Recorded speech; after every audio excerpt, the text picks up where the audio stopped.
Welcome, welcome, welcome,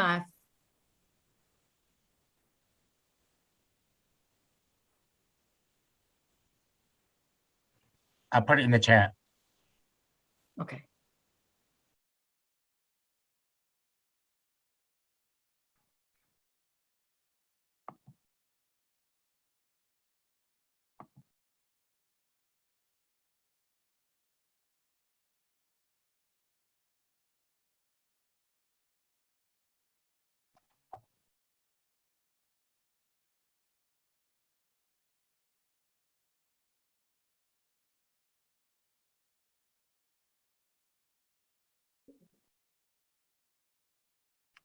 Good evening and welcome my phenomenal Washington Cluster family and community friends.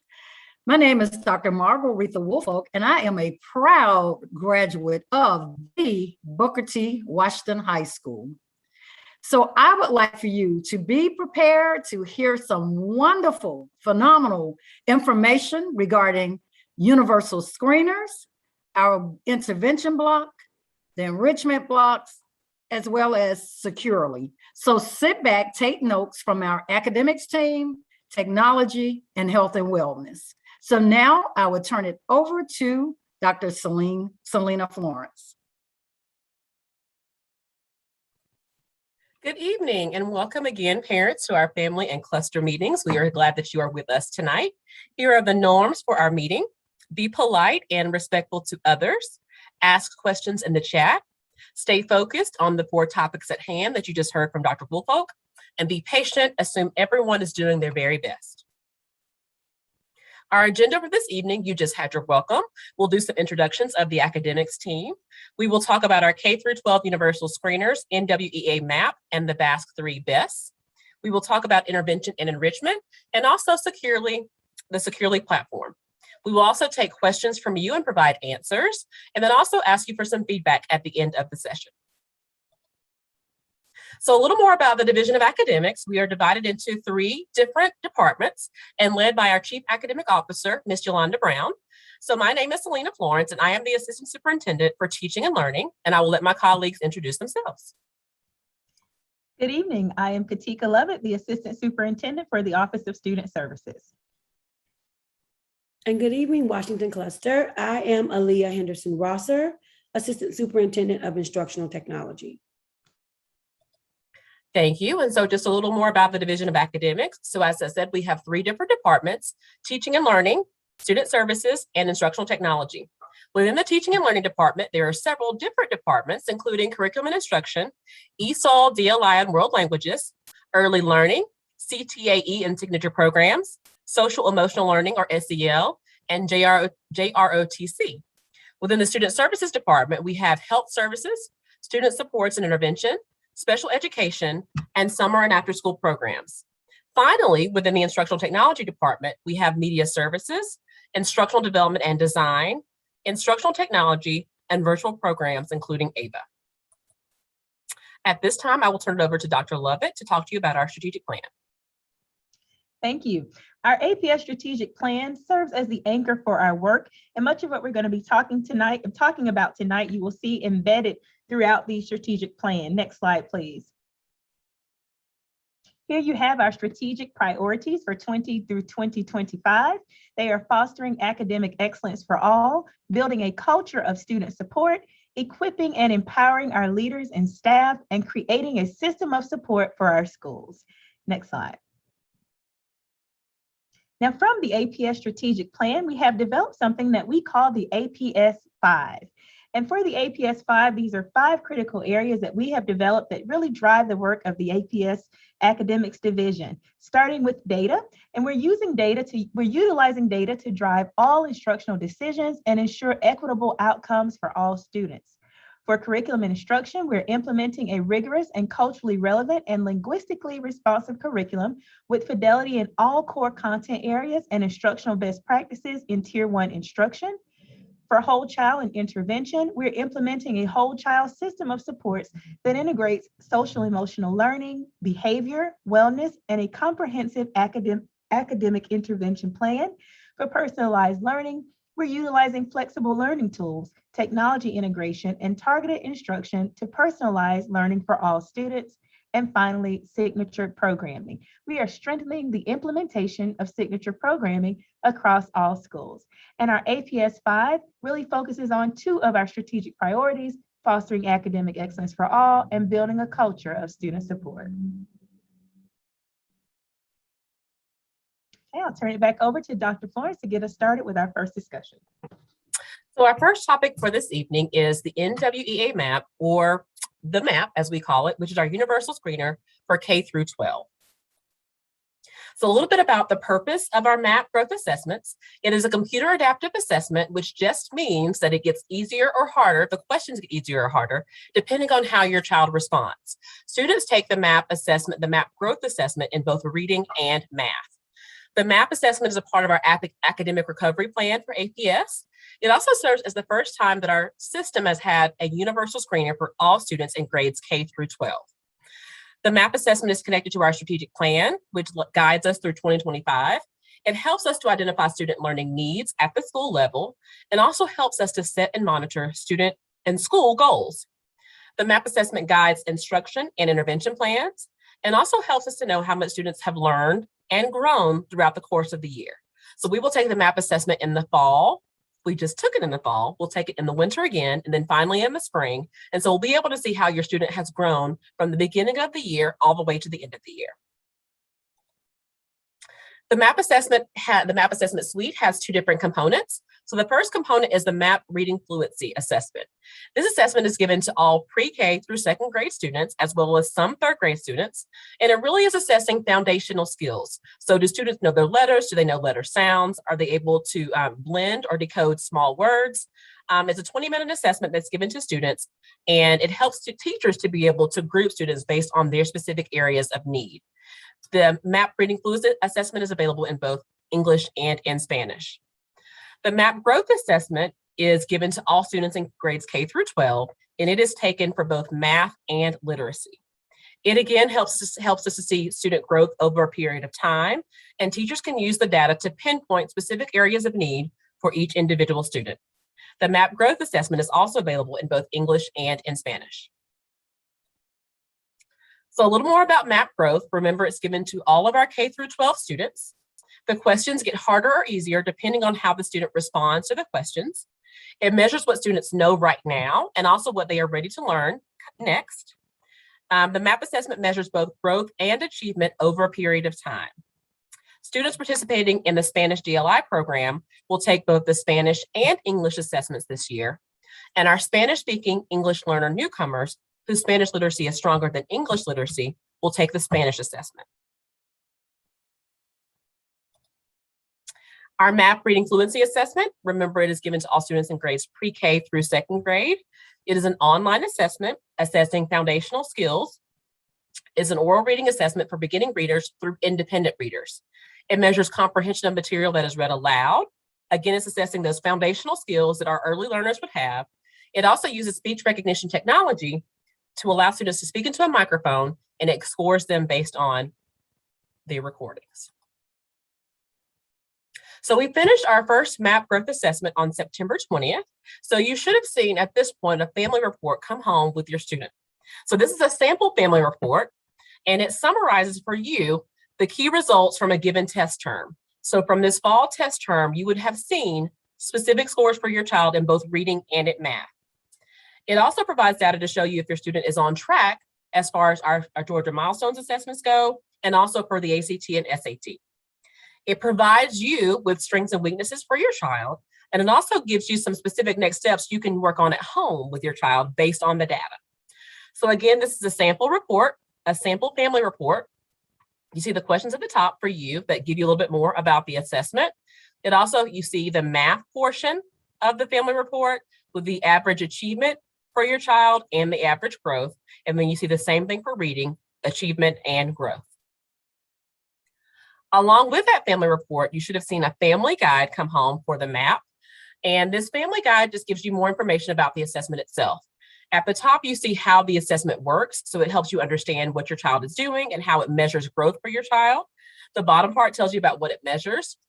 On the right-hand side, you see understanding your child's RIT score. So that is a score a child would have at the end of each MAP assessment. And then you see common questions that parents might have as they review their child's MAP assessment data. At the bottom of the page, you see a website from NWEA that gives you more information about how to work with your child at home and specific resources you can use as you work with your child. So at this time, we will take any questions you have about the NWEA MAP assessment.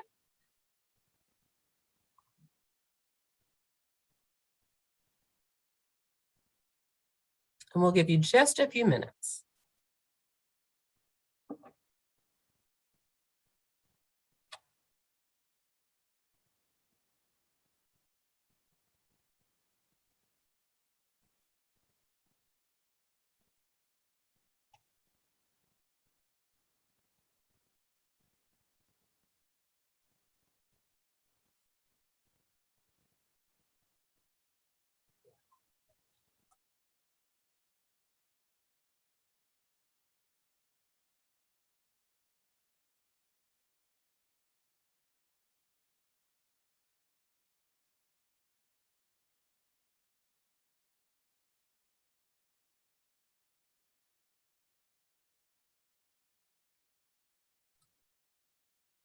Okay, so we do see one question. How does this work for students with IEPs that need support in general?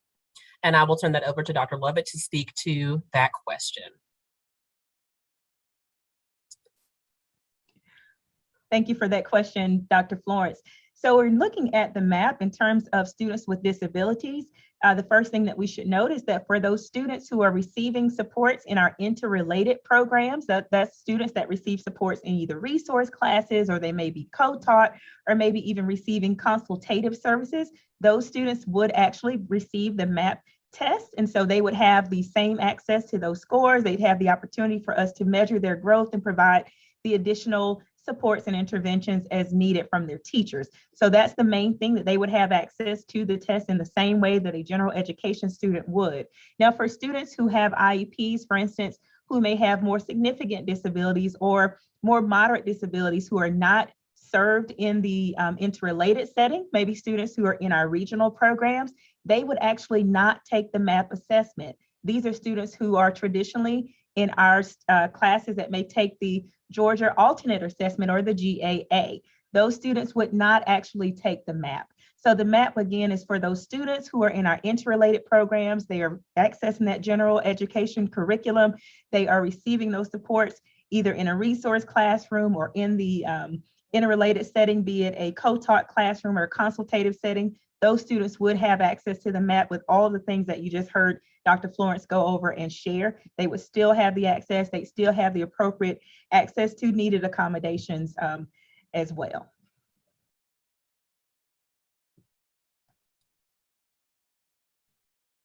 All right, I don't think there are any other questions at this time, so I will turn it back over to you, Dr. Lovett, for the next portion of the meeting.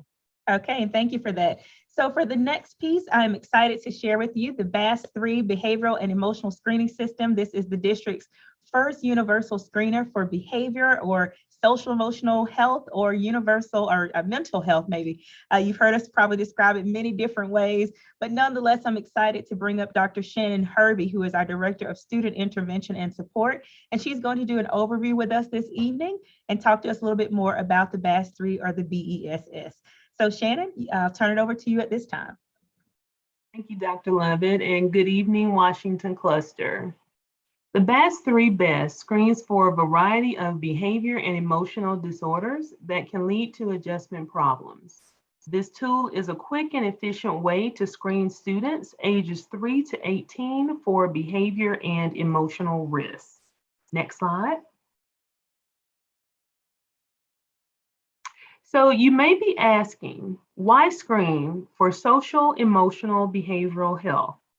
In addition to learning more about the risk all students may be subject to, the beauty of this screener is that it will help to put students on the radar of school staff who otherwise may not be there. What we have learned is that schools may not be aware of the inner and emotional struggles of students who don't or won't advocate for themselves, or students with good grades and typical behavior. The data from this screener will create an evidence-based pathway for students to receive additional supports, provide information that will help schools to focus effort, time, and resources on students who have the highest needs, and will aid schools in making big picture programming decisions in support of students. Next slide. The screener will be administered twice per school year, once in the fall and once in the spring. The fall administration window opens September the 16th and closed October the 1st. The spring administration window will open February the 15th and close March the 1st. Screening was completed during a student's homeroom period, advisement period, or during the period designated at the school level. Parents will receive a score report following each administration window. And for the fall administration, parents can expect student reports to be sent home beginning this week. The World Languages Department worked collaboratively with Student Support and Intervention to ensure that the needs of English learners and their families were addressed throughout the screening process. And the World Languages Department will continue to work with schools to ensure that all families understand their child's screener report. Next slide. Digital access of the screener was available in English and Spanish. Pen and paper administration was available in multiple languages, including English, Spanish, Arabic, Portuguese, Farsi, Chinese, and French. One-to-one or group administration opportunities were available for students who needed support to complete the screener. And parents and teachers were provided an opportunity to complete the screener on behalf of students who have mild intellectual disabilities that impeded their ability to complete the student form. Next slide. Any parent of a student ages 8 to 18 who did not wish for their child to take the student self-assessment portion of the BESS was invited to return the opt-out form to their child's school. Parents only need to opt out of the screener once during each school year. Next slide. The BESS will analyze a student's behavior from 3 perspectives, that being the teacher, the parent, and the student self-report. Students ages 8 to 18 completed the self-assessment. However, screener information for students younger than age 8 was provided by teachers and parents. Teachers provided screener information for students in grades kindergarten through the 12th grade. Parents were invited to provide screener information for students in grades pre-K through the 12th grade. Teachers and parents spent 5 minutes or less to complete the screener, and students spent 5 to 15 minutes to complete the student self-assessment. Next slide. Take a moment to take note of the screener indexes and their explanations. These acronyms you will see again in the next few slides as I preview a sample score report. The screener will produce student data that is measured in risk. Teacher and parent forms will reveal whether a student is at risk for externalizing behaviors, such as hyperactivity or aggression, internalizing behaviors, such as anxiety or depression, or adaptive skills deficits, or problems with communication or social skills. Student forms will reveal whether a student is at risk for internalizing behaviors, again, such as anxiety or depression, self-regulation deficits, such as hyperactivity or attention problems, or personal adjustment deficits, such as relationship problems, self-esteem challenges, or self-reliance issues. Students are given an overall score, which is the BERIT score, that indicates how far their score is from the average of the norm group. The color coding gives you a glance at how risk is measured as normal risk, which is green, elevated risk, which is yellow, or extremely elevated risk, which would be red. Next slide. This is an example of a score report for a student that was completed by a teacher. We want you to have an opportunity to view an example of what a screener report could tell you for each student. Let's pause for a few seconds so that you can review.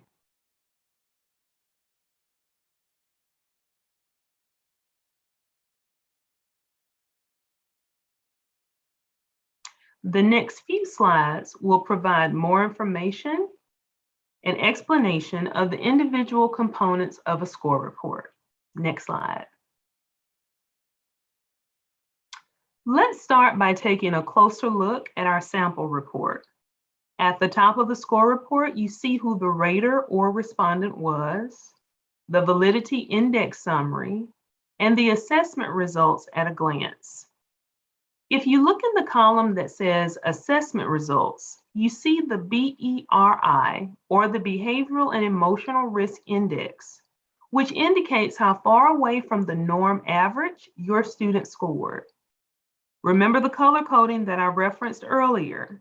The red dot next to the BERI tells us that this student has scored as extremely elevated in risk, which may indicate a need for support. Also noted is that internal risk, which measures risk for behaviors associated with depression or anxiety, is slightly more of a concern than external risk, which measures risk for behaviors associated with hyperactivity or aggression. That being said, since this student scored extremely elevated for both internal and external risks, support may be needed in both areas. Next slide. The validity indicators provide an explanation of the extent to which this particular score report may be considered valid, and that you can trust the outcome of the report. Validity index indicators will show as green for acceptable, yellow for caution, or red for extreme caution. The F index will let you know how harsh or overly negative the rater was in their responses. The consistency index will let you know if there were different responses provided to questions that are similar in nature. And the response pattern index lets you know if a pattern was detected that may indicate that the rater selected answers randomly or in a pattern. Here you see that the consistency index is caution, which means that there was a question of how consistent the rater was in responding to questions that were asking similar content. Next slide. Now let's take an opportunity to review some of the teacher responses. The teacher has noted the following as areas of strength in the student, as noted by the almost always column associated with positive behaviors. Here we see that the teacher has indicated that the student is well organized and does well at getting people to work together. If we look at areas of growth, we can see that the teacher has noted the following concerns or areas of growth as indicated by the almost always column associated with negative behaviors. Here, the teacher has indicated that the student worries, has poor self-control, has a short attention span, is easily stressed, and appears tense. Next slide. You may ask, so what happens next after the screener? The screener is a starting point for next steps in determining the best course of action to support students. After schools review data screener reports, school-based student support staff are meeting with students of extremely elevated risk or elevated risk to confirm that risk and identify need. They are then contacting parents to discuss risk and recommending a strategy of school support.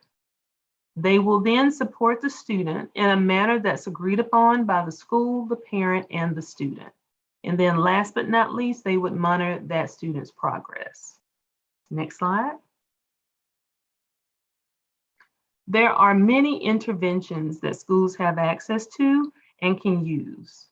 Here you see sample interventions that schools may recommend to support the needs of your student. Based on the needs that have been identified, schools can determine additional interventions and strategies to utilize for support. There is not a cookie cutter approach to supporting students. So the work that will go into recommending and tailoring support to fit the needs of students will be essential in helping students to make progress, succeed, and thrive. Next slide. If you would like to learn more about the BAS3 BESS, we have added a page to our Student Support and Interventions Department webpage that provides in-depth information about the screener. To access this page, please visit the APS website noted at the top of this slide. Here, parents have access to some of the most widely asked questions that I have received regarding this screener. And I thank you for your time this evening. Now we can open it up if there are any questions.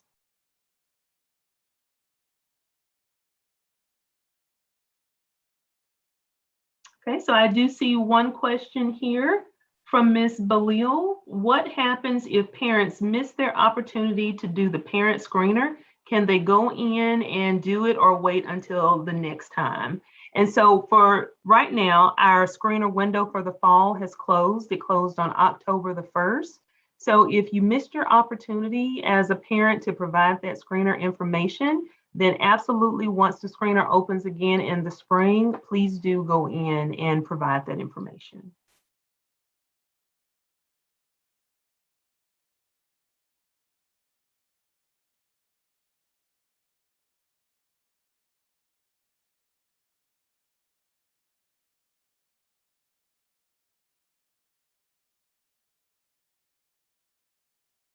Okay. All right. Well, thank you very much. Next, I will turn it back over to Dr. Florence, who will discuss intervention and enrichment.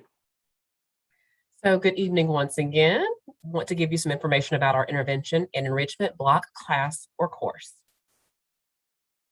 So all schools this year, elementary through high school, are implementing an intervention or enrichment block, class, or course this school year. All elementary and some middle schools will have an intervention or enrichment block for a minimum of 4 days per week. 2 of those days will be spent on reading intervention, and 2 of those days will be spent on math intervention. All other middle and high schools are implementing intervention during a class or a course. Data, like the MAP data we just talked about, will be used to help teachers know what students need during intervention. So they are using that data to specifically target needs addressed from the data. Schools will also use the provided HMH and APEX resources for intervention instruction. Schools have the autonomy to decide how enrichment looks in their buildings. They may use the Renzulli program, which we provided by the district, or they may use coding, clubs, maker spaces, book clubs, anything really that they thought would best fit their enrichment block, class, or course. So a little more about the intervention block, class, or course. For elementary schools, they are doing this during 30 minutes for 30 minutes each day, 45 minutes for middle schools, and 90 minutes for our high schools. The focus is, of course, on literacy and mathematics, as we said, and we are using a comprehensive assessment system, which includes our universal screener, which you just heard about, but also progress monitoring tools. So as we said earlier, this assessment will be given in the fall, the winter, and the spring. So progress monitoring is used in between those times to make sure that students are staying on track and are making the right progress. So a little bit about the structure of intervention. So there are 4 different components that you see here on the screen, and we use what we call a workshop model. So that just means that at the beginning of the class, the teacher would start whole groups, so all students will be together, so she can introduce a lesson and let students know what they are working on during intervention for that day. They would then move to 3 different rotations. One rotation is student application, and in that rotation, students are working on their own devices on the platforms that we just talked about on a specific learning path based on their needs. The second rotation is independent reading, where students would have time to simply read, so they can build up their reading skills just by reading. During our math time, during math intervention, that time is spent working on independent math tasks. The third rotation is small group learning. So during small group learning, the teacher has a small group, as it says, of 4 to 5 students, and they are working on a specific skill that that group of students needs. So again, these are the 4 components of intervention block class or course. We should see these in all of our intervention classes.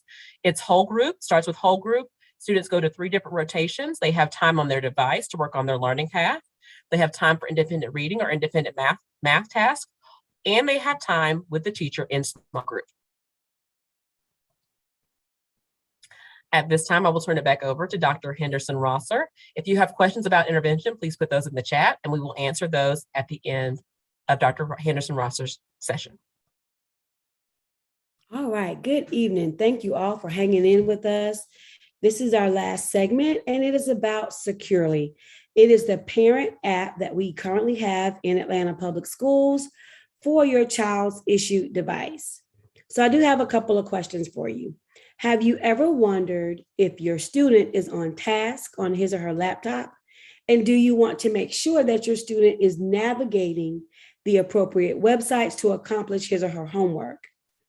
If you've ever asked yourself any of these questions, then Securely is here to help you manage your students on the internet and ensure that they are using their school-issued device appropriately. So as I'm going through these slides, I want you to take a minute and use the QR code to access the information that I'm talking through, or either visit our Tiny APS website listed here. I also want to stress that there will be training. I'm going to go through this training, so you're welcome to go along with me as I go through some of the steps, but there will be training at your child's school, and you can go to the school and get some hands-on training in the evening with your parent liaison and our educational technology specialists. So what exactly is Securely? It's a parent portal and it's an app. And through this app, you can pause the internet on your school device. You can look and see real-time activities that your child is undertaking on the device and also get pushed notifications where you'll get notified around what your child is actually visiting and doing on their device. And I hope that you knew this small fact, but if you didn't, APS is now a one-to-one district. This is a very exciting time because every pre-K and kindergarten student has an iPad and every 1st through 12th grader has a Chromebook. At this time, you don't have to worry about the pre-K and kindergarten students accessing Securely because it doesn't monitor iPads, but it does monitor grades 1st through 12th and their devices. So to learn a little bit more and a quick summary of what Securely does, let's watch a quick video and then I'll go into more detail after the video plays.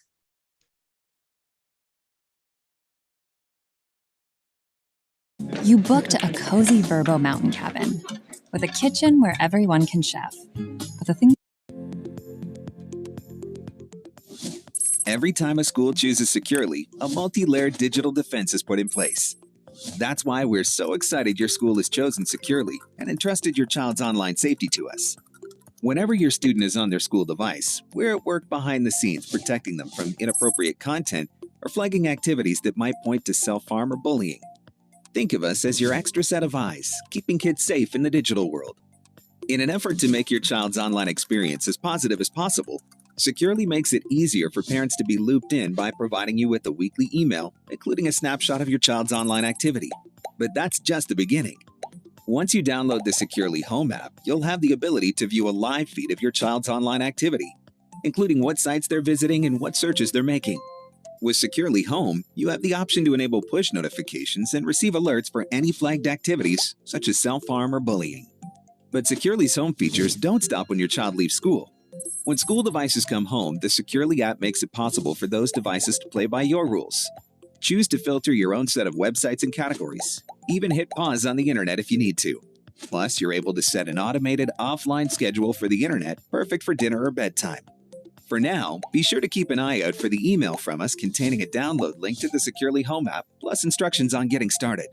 Thank you once again for allowing Securely to be part of keeping your child safe online. We look forward to partnering with you in this pursuit.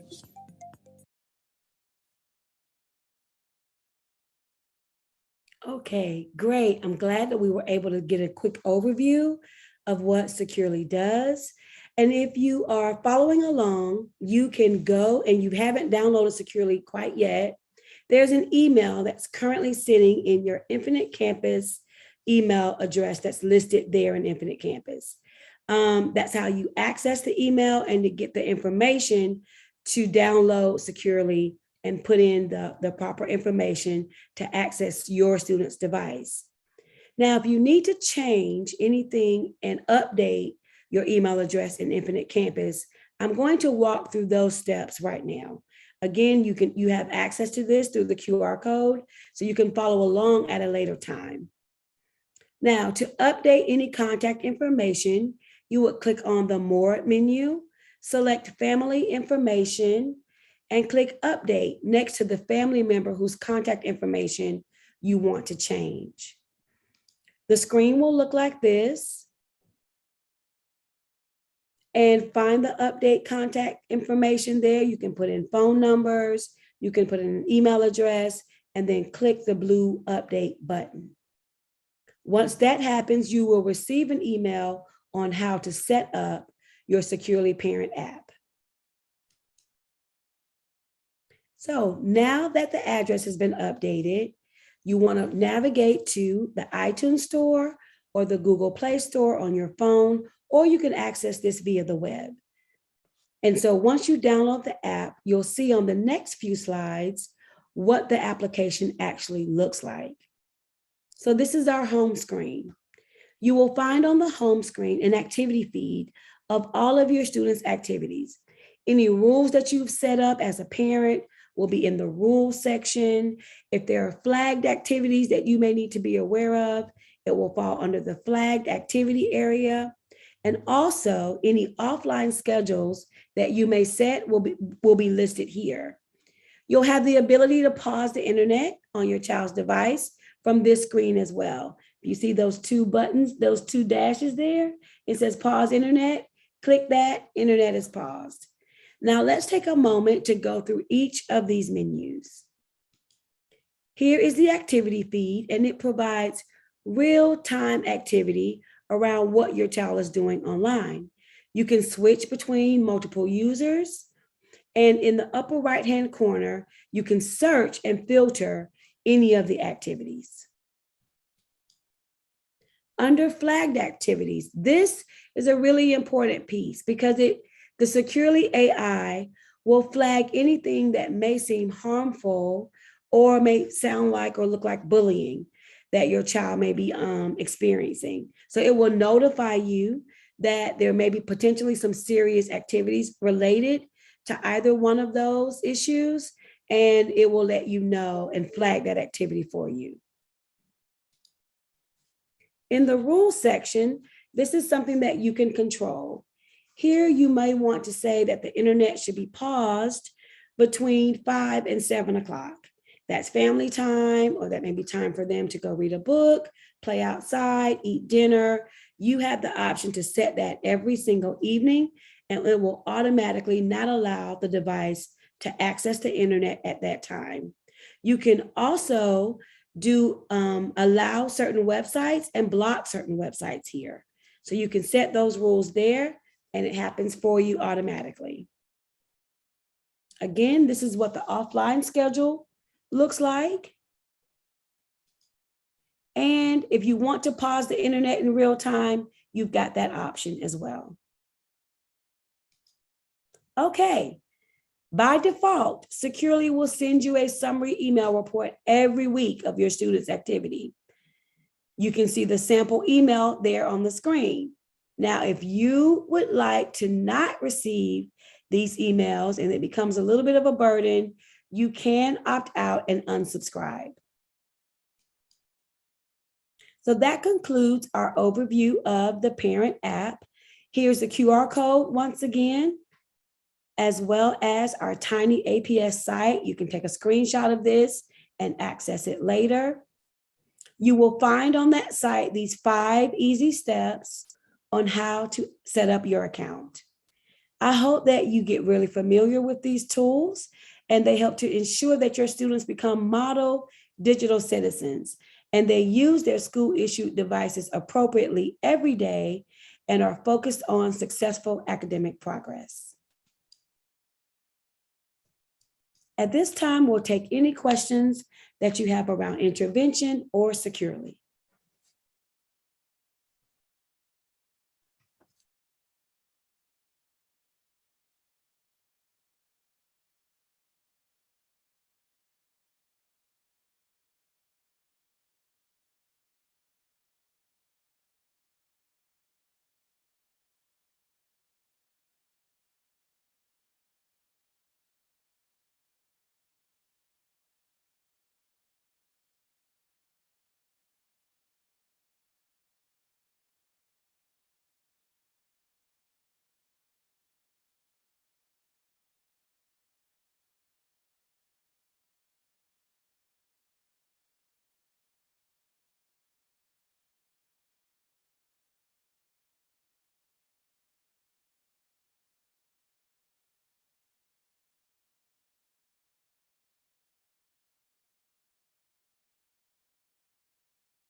All right, if there are no additional questions at this time, we would like for you to give us some feedback about tonight's session. So you should be able to take your phone and take a picture of the QR code on the left, and it asks you 4 simple questions just to give us feedback about the session. This is just our first engagement with you around our academic initiatives. We do plan to have sessions in the spring with more information about what's happening in the Division of Academics. So we thank you for your time tonight. We hope you have a good rest of your evening, and we thank you again for joining us.